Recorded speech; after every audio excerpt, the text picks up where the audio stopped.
गुरुजी एकांत और ध्यान में कारण शरीर तक पहुंच सकते बोलते ना, कैसे पहुंच सकते हैं?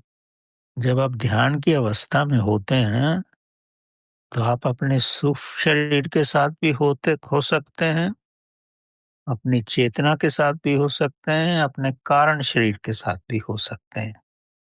ये इस पे डिपेंड करता है कि आप कितने ध्यान ध्यान की अवस्था में हैं। और शायद आपको पता नहीं है कि सूक्ष्म शरीर से और कारण शरीर से भी व्यक्ति बड़ी सरलता से ध्यान की अवस्था में चला जाता है। जो महायोगी होते हैं तो वो भौतिक शरीर से नहीं जाते, अपने सूक्ष्म शरीर से एकदम ध्यान की अवस्था में चले जाते हैं।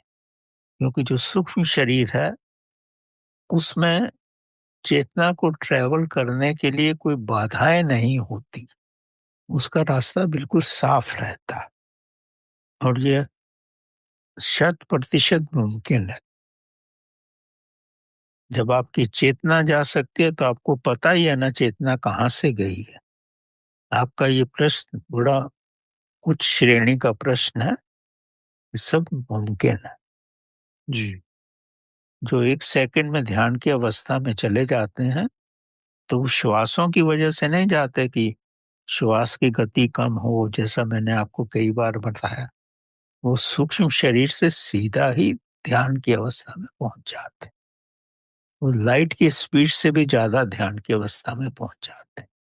और ये तभी मुमकिन है जब आप वो अपनी आत्मा का पूर्ण रूप से आभास हो जाता है।